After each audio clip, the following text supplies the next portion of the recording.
Hey everybody, in this last video I'm making for the year, I want to show you how I do annual planning in Trello.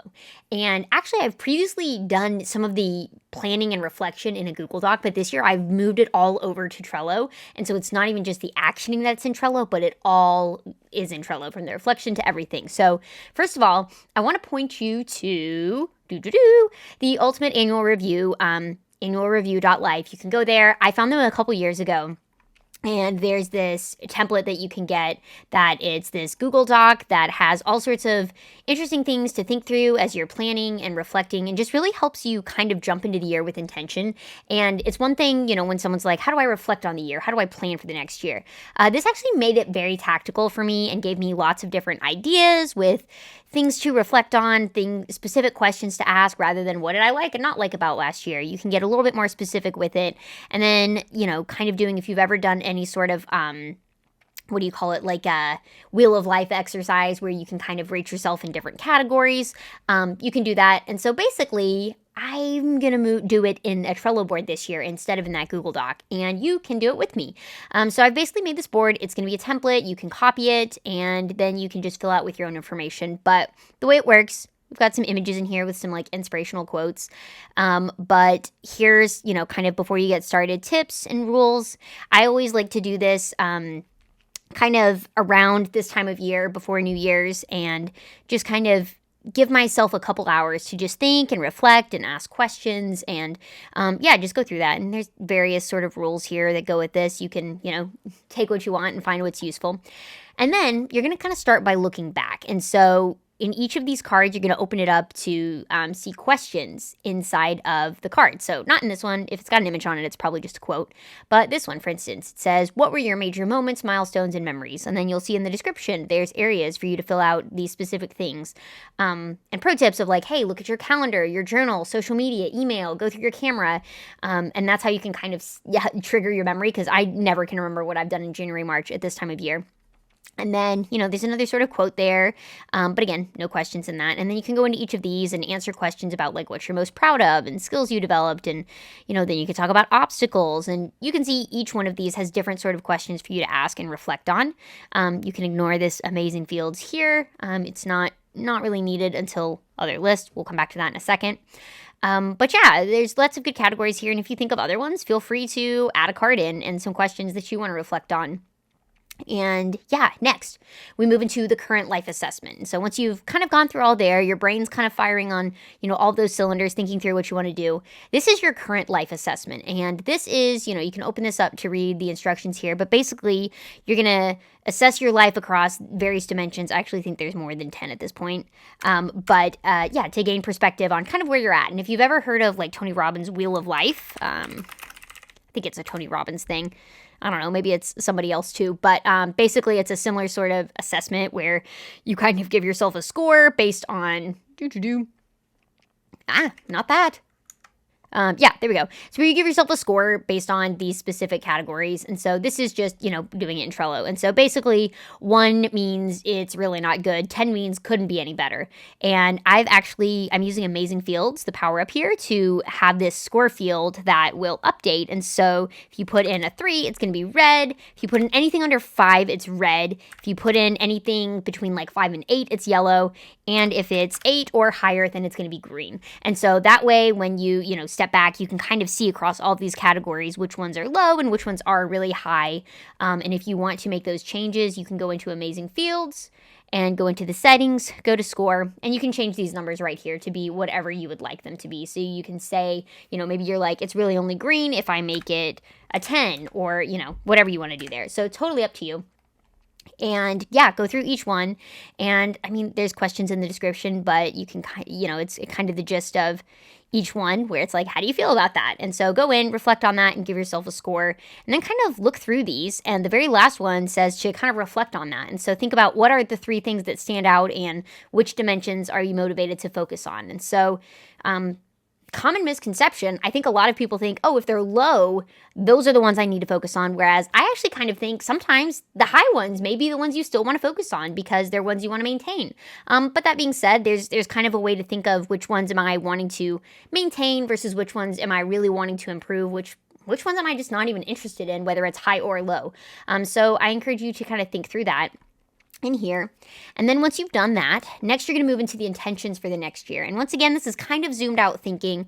We've got a fun inspirational quote here, but once again, you're going to open each card and answer the questions that are inside it. So kind of like the reflection sort of one, without getting super specific, because if you're like me, at this point, you're ready to like start making Trello cards. If I want to do this, I'm going to do this, I'm going to do this, but take your time to kind of pause and stand back and really go through, what kind of big questions am I going for? Like, what, try to kind of dig deep, because as cheesy as it can kind of sound, I know if I don't do this kind of centering, then I'm going to make a big to-do list, and halfway through the year, I'm going to be like, why did I even want to do that? Like, what was, and I mean, if you don't believe me, check out this board with all of my things from this year that I haven't even, got around to doing. Like, there's plenty of things, but, actually less than last year, because I think I'm getting a little better at this process every year. But there's plenty of things that I'm like, oh, I want to do all of this. And like, I don't ever get around to it all. So all of that is to say, take some time to give yourself the context and really set the scene here. But go into each one of these. Some of these I find more useful than others. I went ahead and copied everything from the template just because I wanted to, be really like specific and kind of, I follow that. So I wanted you to be able to pick what you want here. And then I added a Brittany bonus here after you go through all of these. You may have noticed on that board that I had, I actually have a list of ideas for 2024 that throughout this year, I've been adding in. If I'm like, okay, no, I've got enough going on this year, I'll add more ideas and things I want to do in 2024. And so you can see this is my Brittany bonus, is to kind of look through things in there and see which of those are still interesting to me, and is there a common theme around them? Because that can kind of help us get into this next list, which is goals and actions. And once again, we've got another inspirational sort of quote here, but nothing to do inside that card. And then you kind of want to answer these 3 big questions, and you can answer it inside of the card. You can create a card below it and answer it like this, which handy shortcut if you didn't know it. When you have a card hovered like this, press the end button and it creates a new card below it. So feel free to use that if you want. Brainstorm some goals you might like to accomplish. And when I say goals, I think this is meant to be pretty broad. Don't think of this as like specific tactics. Like a goal could be something like, make X amount of income from my side project, or it could be, get this new certificate or degree, or it could be, change my job. It could be run a 5K, run a 10K, run a marathon, whatever it is. It can be ideally specific. There's the whole SMART goals framework. I might include a link to that in here if you've never heard of it. But it's basically the idea that goals should be specific, measurable, achievable, relevant, and time-bound. And hey, look, there's a blog post from Atlassian on that. I'll go ahead and include that in here for anyone who's interested in reading it. But yeah, feel free to kind of think through those sort of things. And it's okay if you don't know exactly what you want it to look like. Like maybe you're like, I want to grow my side project, but I, don't know how to be super specific with that yet. You can kind of, you can flesh that out as you go. And then you're going to have to do the toughest part of this whole assignment, which is, of all of those, which 1 to 3 goals do you really want to accomplish? And I struggle with this every year because I'm like, why? I can't, only 3? Like, I'm going to have 10 goals. And every year I have that Trello board where you see there's still some stuff left undone because I have not figured out how to clone myself yet. And I am only one person and got a lot of things going on. And you are too. So remind yourself you're human and it's okay. And I really encourage you to try to limit yourself to 3. But if you're going to be like me sometimes and ignore that, you can just take one of these cards. You would write the goal at the top of whatever it is and then answer these questions about it on the inside. So you can just, copy the card, go over here, and you can call it goal 4 and put whatever goal is in there, and it will copy the description in there as well. So, but really try to stick to 3, list your goal in the title there, and then answer those questions about it on the inside in the description. And then from there, I've kind of added this last list. This isn't necessarily part of this framework. They kind of go into this next part about like writing yourself a letter. I may incorporate that in there. I think this is a newer version. I haven't done this before, but you can definitely do that. But what I actually more prefer to do is make it a little bit more actionable, right? And so it's one thing to say, let's say I have a goal of, X recurring revenue from my side project. Well, after I've gone in and answered all of these specific questions about it, I have a process to help me make sure I'm focusing on these things throughout the year. So first of all, I'm probably going to do it in a different board because I like having my reflection stuff kind of, accessible, but I don't look at it that often. I do this once a year. And so I will probably have another board kind of similar to this one that I've got here, where I will either make labels or list for each of my goals here. And the reason for that is that I'm going to create cards that are very specific tasks that kind of lead to those things. So if you're used to working in a company that's ever used like OKRs, you could think of these things as your objectives, and we're going to make cards for our KRs, which are our key results. And so if you don't know what OKRs are, that's probably fine. It's not that exciting. It's basically the idea that there's a big goal, but then there's specific things you're going to do that will lead you to do that. And so that's where you want to make a card for each of them. And you either want to put the card in the associated list or with the label of the goal. And if I recommend creating a card for something that you can accomplish in less than a week, because you might create a card that's like, write a book. That's going to be really daunting to have a card like that, because it's, going to take months to actually complete, speaking from my experience. And so I definitely recommend like trying to break it down into stuff you can see yourself making progress on towards that goal every week. And it's okay if something has to carry over, so it's more than a week or so, but don't try to, have one card a month kind of thing. The more cards you can have, the more momentum you will feel, which will help you reach that goal. And then lastly, add any other cards with things that you want to do for the year. Maybe you've got trips coming up. You can see in my 2020 board here, I actually have a list of all of the trips that I've taken this year, and that was super cool to have in there. And I had due dates and some automation that would move it over to my list when it was coming up and stuff. So you could do things like that.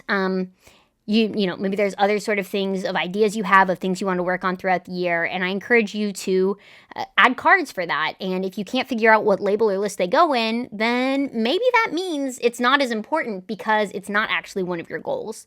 But that being said, there's always exceptions. So, do with it what feels right. But that's one of the reasons why I like using the labels in the list for whether you call it goals, whether it's your priority categories or whatever you want. If you can't figure out what label it goes with, then maybe it's not that important. It might be a miscellaneous thing. And so it's worth asking, do you really want to do that? And why do you want to do that? And is there a way to do something with that is synergistic with your other goals? So I'm going to stop now before I get really long-winded, but I will include a link to this template board in this video description.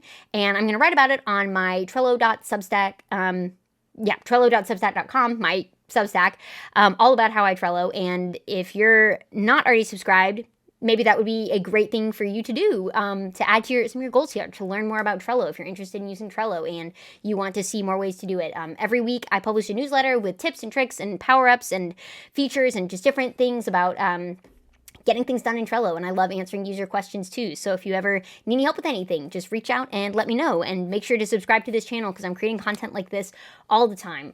So yeah, thank you everyone. Thank you for a great year, and hope you have a happy holidays and good luck and all of the reflecting and everything we've got going on this time of year. And I will see you all soon.